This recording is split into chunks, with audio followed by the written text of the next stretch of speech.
एकपदीकरण part 2। अतिथिଙ୍କ उपासक आतिथेय, गणपतिଙ୍କ उपासक गाणपत्य, पुतळीର उपासक ପୌତଳିକ, ବିଷ୍ଣୁଙ୍କର ଉପାସକ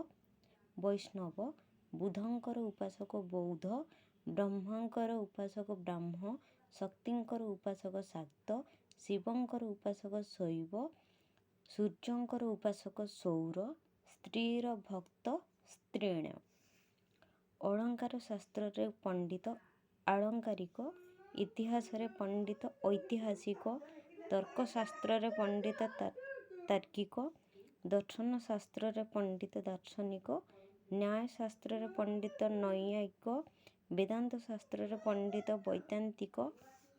ବା ବେଦାନ୍ତୀ, ବ୍ୟାକରଣରେ ପଣ୍ଡିତ ବ୍ୟାକରଣ ବା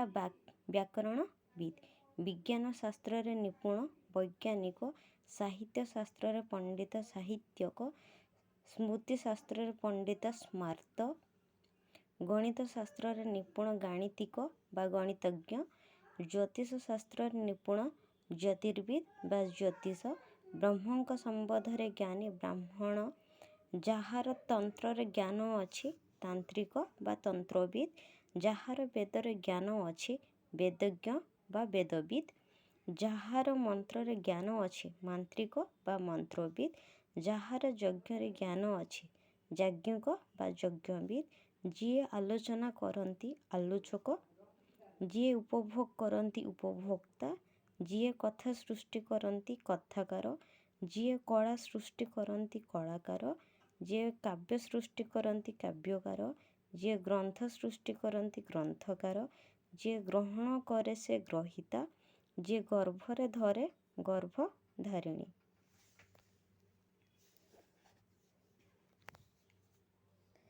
ଯିଏ ଚାରିଆଡ଼େ ଭ୍ରମଣ କରନ୍ତି ପର୍ଯ୍ୟଟକ, ଯିଏ ଚିତ୍ର ସୃଷ୍ଟି କରନ୍ତି ଚିତ୍ରକାର, ଯିଏ ଦର୍ଶନ କରେ ସେ ଦ୍ରଷ୍ଟା ବା ଦର୍ଶକ, ଯିଏ ଦାନ କରେ ସେ ଦାତା ବା ଦାନୀ, ଯିଏ ନିଏ ନେତା, ଯିଏ ନ୍ୟାୟ ଦିଅନ୍ତି ନ୍ୟାୟମୂର୍ତ୍ତି ବା ନ୍ୟାୟାଧୀଶ, ଯିଏ ନିର୍ମାଣ କରେ ନିର୍ମାତା, ଯିଏ ପୃଷ୍ଠପୋଷକତା କରନ୍ତି ପୃଷ୍ଠପୋଷକ, ଯିଏ ପାଳନ କରେ ପିତା, ଯିଏ ପ୍ରମାଣ କରେ ପ୍ରମାଣକ, ଯିଏ ବିଚାର କରନ୍ତି ବିଚାରକ, ଯିଏ ବିଧାନ କରନ୍ତି ବିଧାତା, ଯିଏ ଭରଣ କରନ୍ତି ଭର୍ତ୍ତା, ଯିଏ ଭୋଗ କରେ ଭୋକ୍ତା, ଯିଏ ରଚନା କରେ ରଚୟିତା, ଯିଏ ଶ୍ରବଣ କରେ ଶ୍ରୋତା, ଯିଏ ଶାସ୍ତି ଦିଏ ଶାସ୍ତା, ଯିଏ ସୃଷ୍ଟି କରେ ସେ ସ୍ରଷ୍ଟା, ଯିଏ ସଂସାର ତ୍ୟାଗ କରନ୍ତି ସନ୍ନ୍ୟାସୀ, ଯିଏ ହତ୍ୟା କରେ ହନ୍ତା, ଯିଏ ହରଣ କରେ ହର୍ତ୍ତା। ଅର୍ଜୁନଙ୍କର ପୁତ୍ର ଆର୍ଜୁନି, ଅତ୍ରିତଙ୍କର ପୁତ୍ର ଆତ୍ରେୟ, ଅଦିତିଙ୍କର ପୁତ୍ର ଆଦିତ୍ୟ, କଶ୍ୟପଙ୍କ ପୁତ୍ର କାଶ୍ୟପ, କୁନ୍ତୀଙ୍କର ପୁତ୍ର କୌନ୍ତେୟ, କୁରୁଙ୍କର ପୁତ୍ର କୌରବ, ଗଙ୍ଗାଙ୍କର ପୁତ୍ର ଗାଙ୍ଗେୟ, ଗାଧିଙ୍କ ପୁତ୍ର ଗାଧେୟ, ଗାନ୍ଧାର ରାଜାଙ୍କ କନ୍ୟା ଗାନ୍ଧାରୀ, ଚଣକଙ୍କ ପୁତ୍ର ଚାଣକ୍ୟ, ଜନକଙ୍କ କନ୍ୟା ଜାନକୀ, ଜହ୍ନଙ୍କର କନ୍ୟା ଜାହ୍ନବୀ, ଦନୁଙ୍କର ପୁତ୍ର ଦାନବ, ଦଶରଥଙ୍କ ପୁତ୍ର ଦାଶରଥୀ, ଦିତିଙ୍କର ପୁତ୍ର ଦୈତ୍ୟ, ଦ୍ରୁପଦଙ୍କ କନ୍ୟା ଦ୍ରୌପଦୀ।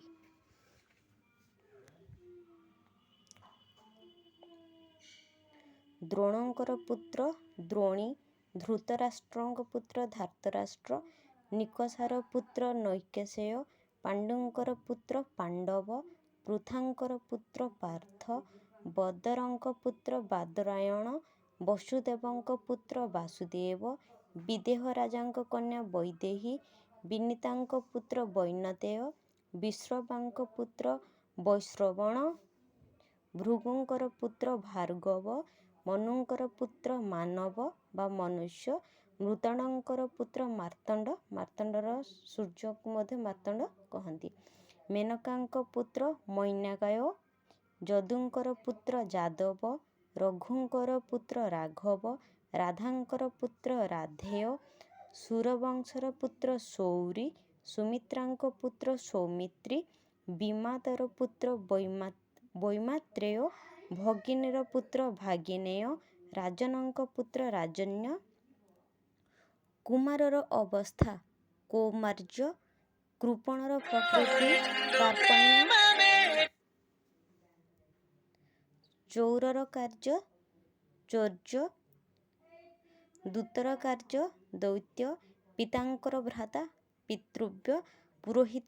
ପୁରୋହିତର କର୍ମ ପୌରୋହିତ୍ୟ, ବନ୍ଧୁର ସମ୍ବନ୍ଧ ବନ୍ଧୁତା, ଭଦ୍ରର ଗୁଣ ଭଦ୍ରତା ବା ଭଦ୍ରାମୀ, ମାଆଙ୍କର ଭ୍ରାତା ମାତୁଳ, ସାଧୁର ଗୁଣ ସାଧୁତା, ସୁଜନର ଗୁଣ ସୌଜନ୍ୟ।